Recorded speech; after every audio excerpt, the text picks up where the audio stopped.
This is Blake Cousins, and we're live on the radio taking your calls from around the world in regards to UFOs. We have a special guest tonight, Robert Bingham, the man who summons UFOs. We're also waiting for Preston Dennett, the man that's trying to get disclosure from the White House, and we're trying to get 25,000 signatures, along with Dr. John Ellis, a promoter for Third Phase of Moon, and we're going to talk about what's coming up next in the future for us. So let's get right to it and take the first call. Hey, Robert, thanks for joining us. How you doing, Robert? Yes, doing fine. And I'm glad you have your show. And that I can we're here with the man that summons UFOs. Robert contacted Third Phase of Moon approximately, early in 2012. He was introduced to us by a fella that was his neighbor who claimed that he knew of a person that could summon UFOs, and we got in contact with Robert Bingham himself, and it's been a journey, hasn't it, Robert? Oh, it's been a journey. The last 10 months have been, I was amazed at all the things that we've done in 10 months. It's still an incredible journey, it's getting more incredible all the time. Actually, today when I was working, 2 ships came to see me, and they were very high though, but they're always around me, and I just get it, every time I see them, I get energized, so to speak. Well, you have this ability, that you claim that you could summon them at will, and we proved and put you to the test, actually, to see if you really could do this. And, early on at Third Phase, we announced that you were going to start summoning UFOs for the public, and you're going to go public with your story. And you started to do these, displays of your power at Park Plaza Hotel in Los Angeles. And, people showed up, hundreds at a time at times. And, a lot of them left, came there skeptics and left there becoming true believers in UFOs, right? That's the truth. A lot of people went over there to debunk me and became one of my biggest followers. Actually, should I tell you how it started, Blake? What happened is I just started to tell people to come over to the park because I work by the park, and I would show them what I did, and I didn't know they were going to bring 50 people. And after that, Mark got in touch with you, and then I realized, well, I'm going to put LA on the map as one of the UFO hotspots, because it is the city of angels, and that's what I believe they are, that they're angels. And so that's how it all started. And but actually I've been doing it for like about 13 years. Well, about 10 years, 10 to 13 years. I just. Robert, we've sent our own cameraman on the scene when you were doing these summonings. And we actually captured UFOs in the skies with many eyewitnesses capturing the same thing with their video cameras. Joe Rodriguez was there capturing, doing his own investigation, trying to, debunk the whole situation. And, all these videos came in. They're posted up on Third Phase of Moon. And you have, I think, 500,000 millions of views from around the world. And now you have your own YouTube channel called UFO Robert Bingham. Right. And when it gets a little warmer out here, I'm going to do a lot more events. So I invite everybody to go there, and like I said, they'll be announced on UFO Robert Bingham. Just type out my name, Robert Bingham, on Google, and you would be. I would post the event on there, so people, whoever wants to come down, invite them all. If you're a skeptic or if you've never seen a UFO, this is the time to come. And if there's there that want to see UFOs for themselves, I strongly urge them, if they live in the Los Angeles area, to subscribe to UFO Robert Bingham, because he will announce when he does these for the public, and it's free for everybody to show up and bring your cameras, and if you catch anything, we'd sure like to see it at Third Phase of Moon as well. Hey, Robert, I want you to stick around. We're gonna, don't go anywhere. We're just gonna get to the next. I'll be right here, Blake. Okay, good. Welcome to Third Phase of Moon. This is Blake Cousins. Who am I speaking with? This is Bradford Blair. Hey, Bradford, how you doing? I'm doing pretty good. Good, good. So how long have you been following Third Phase of Moon? I'd say about a year.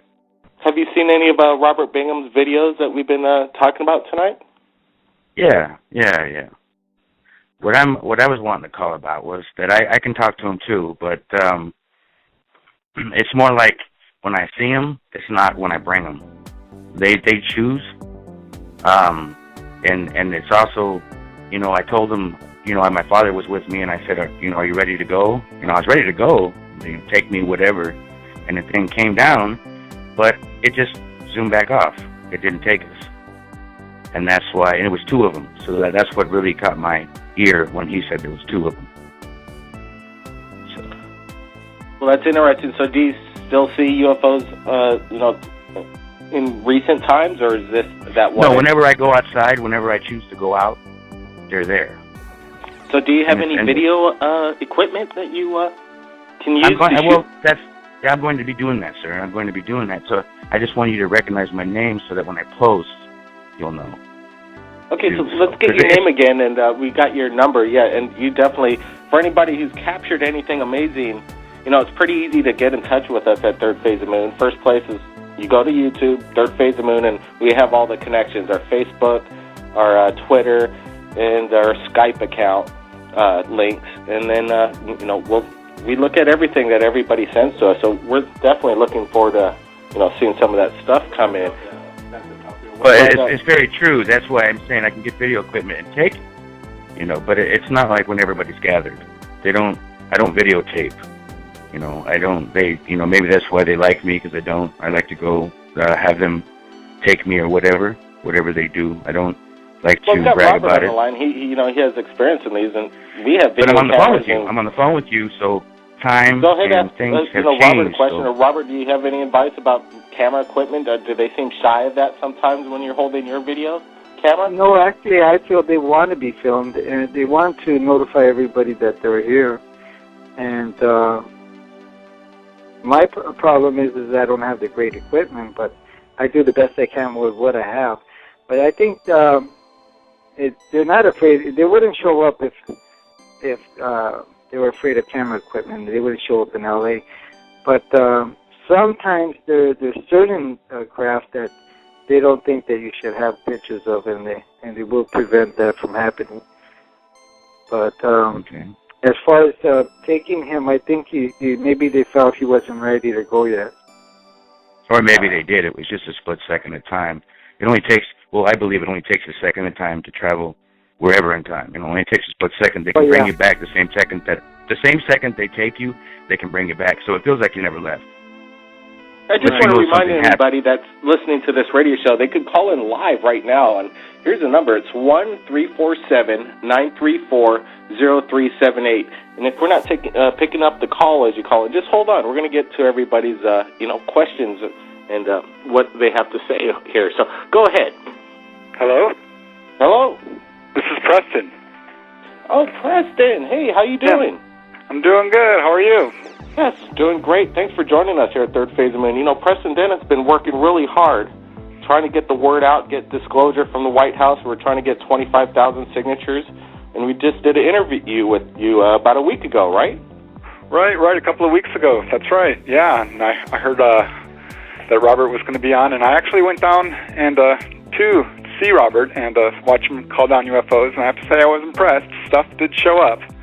It didn't come close like I wanted it to, and the skeptic in me, the investigator in me, can't quite say that these were actual UFOs, but I certainly am a believer, and I, met certainly a lot of other people who've had this ability, and have been able to show me UFOs as well. So this is absolutely something that people are doing, across the United States and the world, and I think it's a really exciting development in UFO research, bringing it, down into the lab, so to speak. So this is a big deal too. I know that a lot of people don't take UFOs seriously, but if we were to end the cover-up, it could really change the world immensely. I mean, we could solve the economic crisis, the energy crisis, the environmental crisis by releasing this UFO technology that we do have in our possession. So it's a big deal, and it will affect people's lives. So they should take it seriously. You know, did you see that the White House has suddenly changed their whole, like, they brought up the numbers on this petition as far as now giving disclosure. At first it was 5,000. We're trying to get to 25,000 signatures. I think a couple days after we released this video trying to get the signatures, they just bumped it up to 100,000 plus.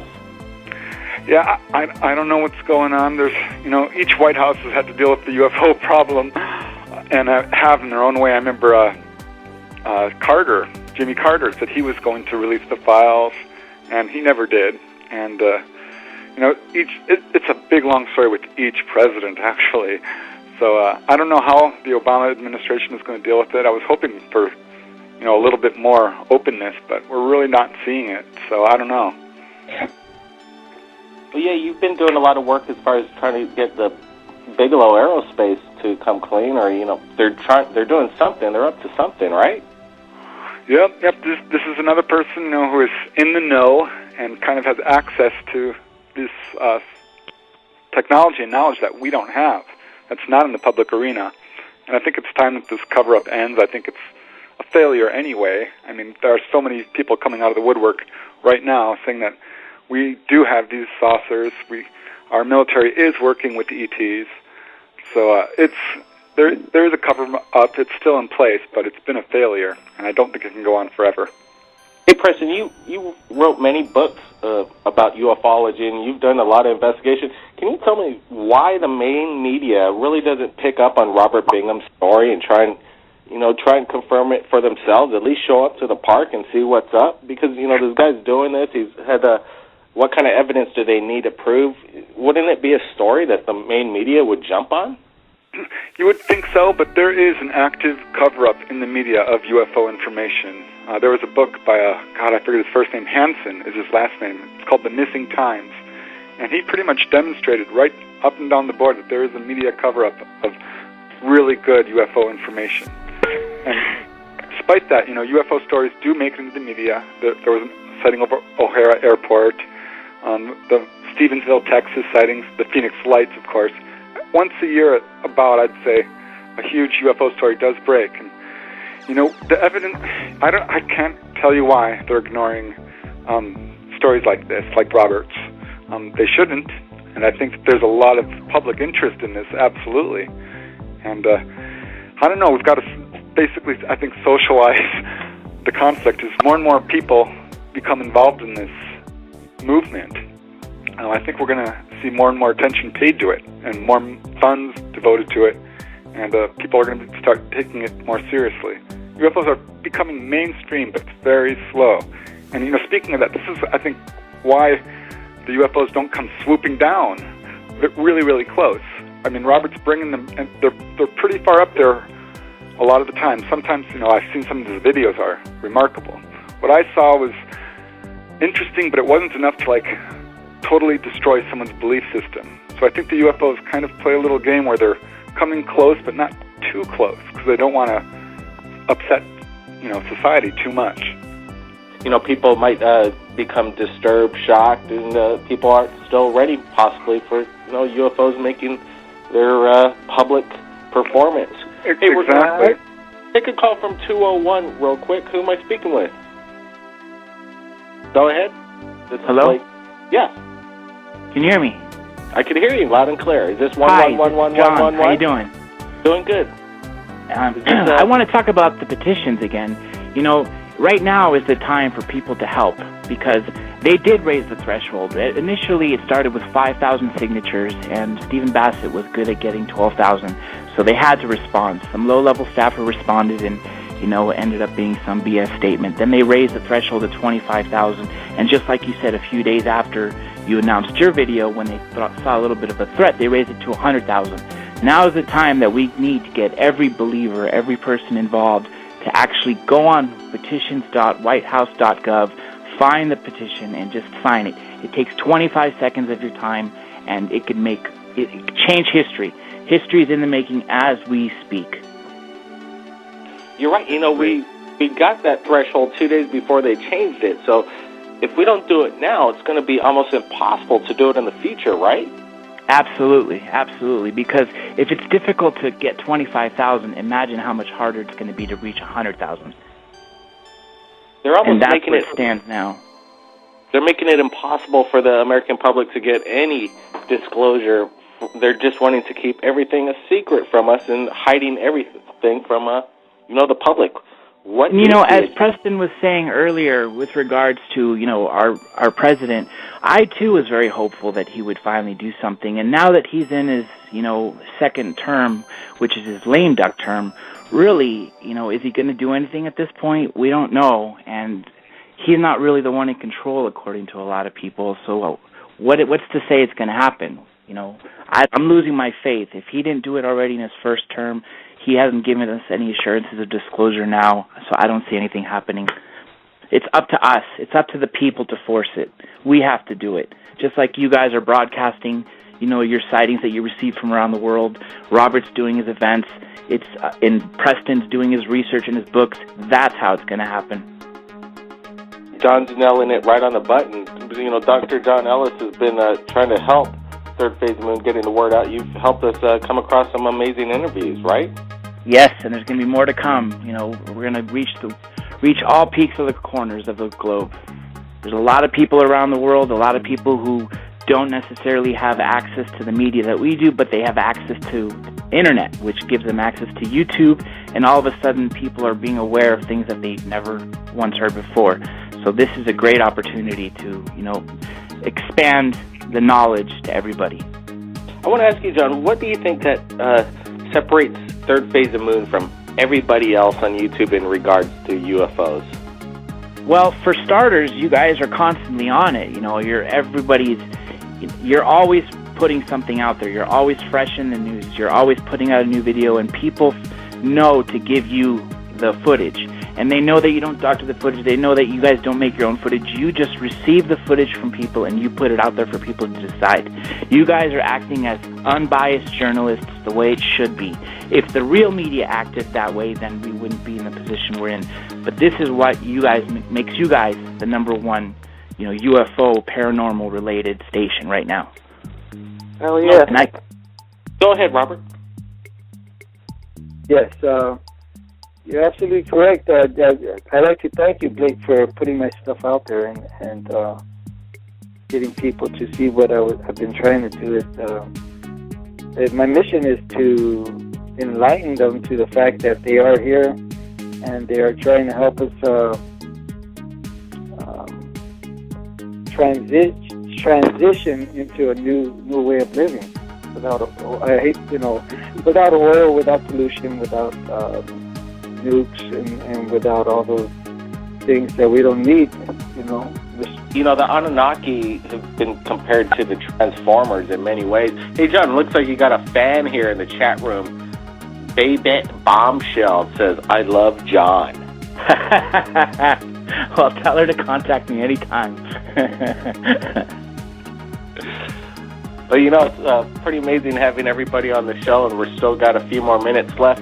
Robert, what future things are you going to be doing in 2013? Are you going to be bringing these things closer, changing locations, traveling a little bit, sharing your powers and getting around? Well, yeah, my next event will probably be in the beginning of February, and but I haven't made up my mind yet. I hope it gets, stays warm and I have better. I do better when it's clear and it's not cloudy. I might try doing it in a couple of different locations also. Probably the Rose Bowl or maybe somewhere else. But I know that these future events that I'm going to do are going to be a lot greater and a lot better than the stuff I have already did, which was great. Disclosure has to happen, and now's the time. It's going to change. I'm going to go into like a phase 2. This is a new year, and I invite again all the people and the skeptics to be there. And we've been getting a lot of those here at Third Phase Moon over the past few years.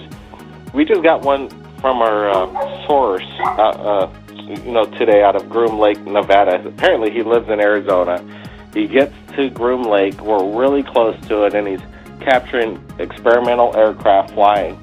He has about a 50-second window of opportunity to capture these things because he's in this little cavern where, as it flies over whatever aircraft he's shooting, he's kind of blocked by mountains left to right. So he's got a really quick opportunity to shoot these things without being seen.